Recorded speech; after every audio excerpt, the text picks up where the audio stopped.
ত্ৰিজন গ্ৰামৰ আই মানা নৈ সংযোগস্থলীত ব্যাপক খহনীয়া দলাগাছ ঘোঁৰামৰাত খহনীয়া লৈছে এতিয়া ভয়াৱহ ৰূপ খহনীয়া সন্দৰ্ভত DY 365ত প্ৰচাৰিত বাতৰিৰ প্ৰভাৱ খহনীয়াস্থলীত উপস্থিত হৈ পৰিস্থিতিৰ বুজ ল'লে নুৰুল ইছলামে খহনীয়াগ্ৰস্ত ৰাইজৰ লগত আলোচনা কৰি স্থায়ী প্ৰতিৰোধৰ ব্যৱস্থাৰ আশ্বাস প্ৰদান কৰে তেওঁ এই সন্দৰ্ভত এক প্ৰতিবেদন আগবঢ়াইছো বকিলাৰ পৰা আমাৰ সংবাদদাতা মকিবুল ইছলামৰ আমি DY 365 দৰ্শকক বানপানী আৰু খৰাখহনীয়াৰ দৃশ্য দেখাবলৈ চেষ্টা কৰিছোঁ আৰু ইতিমধ্যে আমি দেখাই আছোঁ আৰু মোৰ লগত উপস্থিত আছে ত্ৰিজন গ্ৰাম সমষ্টিৰ নৱনিৰ্বাচিত বিধায়ক নুৰুল ইছলাম তেওঁৰ পৰা জানিব তেওঁ দল আৰু কি পৰিস্থিতি হ'ল আপোনাৰ সমষ্টিৰ পৰিস্থিতি বৰ্তমান কি ত্ৰিজন গ্ৰাম সমষ্টিত আগৰ পৰাই এই গৰাখহনীয়াৰ সমস্যাটোৱেই ডাঙৰ সমস্যা আৰু এইবাৰো ঠিক সময়ত মানে পানী ইপাৰৰ পৰা এৰি দিছে ভূটানৰ ফালৰ পৰা পানী হঠাৎ পানী অহাতে মানে গৰাখহনীয়াৰ সৃষ্টি হৈছে আপোনাৰ এই টেম্পোৰ ফালে গৈছে বান পৰিস্থিতি আৰু তাতেও গৰাখহনীয়া ব্যাপকভাৱে গৰাখহনীয়া হৈ আছে আৰু আমাৰ ইয়াতে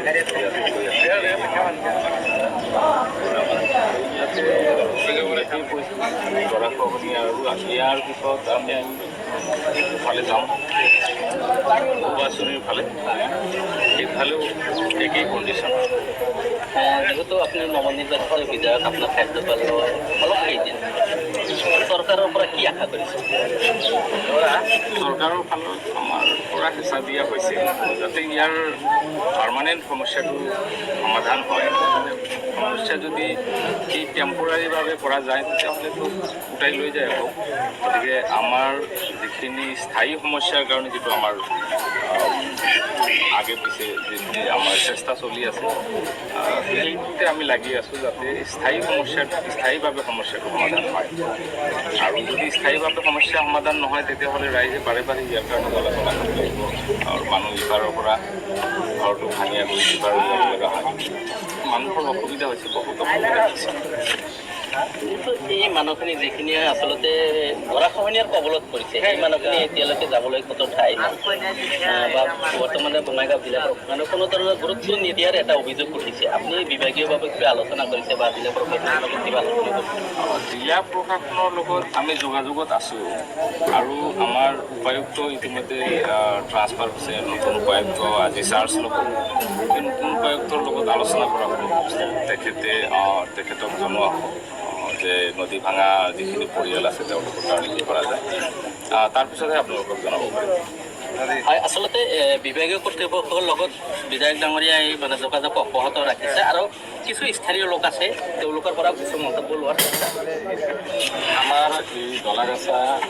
আৰু ঘোঁৰামৰা গাঁৱত বহু বছৰ ধৰি এনেকুৱা গৰাখহনীয়া হৈ আছে প্ৰতি বছৰে বহুতো ঘৰ বাৰী ভাঙি বহুত দূৰ দূৰণি যাব লগা হৈছে বহুত মানুহে ঘৰ বাৰী মাটি খুটি ভাঙি যোৱাৰ ফলত সিহঁতে বাহিৰত কাম কৰিবলৈ যাব লগা হৈছে মই বিধায়ক মহোদয়ক অনুৰোধ জনাম যাতে এনেকুৱা ধৰণৰ বান যাতে আমাৰ ভৱিষ্যতত স্থায়ীভাৱে সমাধান হয় ইয়াৰ আগতে আমাৰ ইয়াত বাঁহৰ বান্ধ দিয়া হৈছে বাঁহৰ বান্ধত কোনো কাম হোৱা নাই গতিকে মই বিধায়ক মহোদয়ৰ জৰিয়তে অসম চৰকাৰ তথা অসমৰ মানুহে হিমন্ত বিশ্ব শৰ্মালৈ অনুৰোধ জনাওঁ যাতে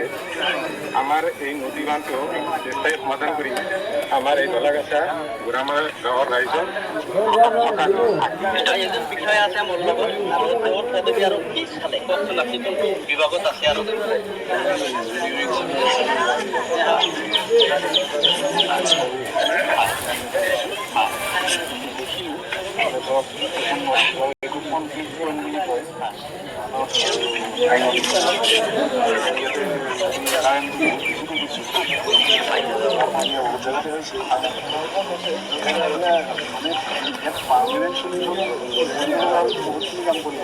টেম্পৰাৰীভাৱে যদি কৰিব লগা হয় সাধাৰণতে আমি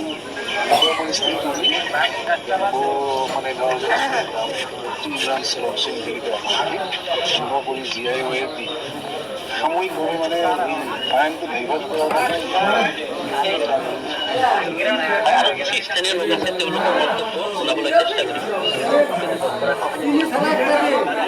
আমাৰ দুৰ্ভাগ্য বিষয় আজিৰ পৰা ধৰক 10 বছৰ আগৰ পৰা নদী ভাঙি ভাঙি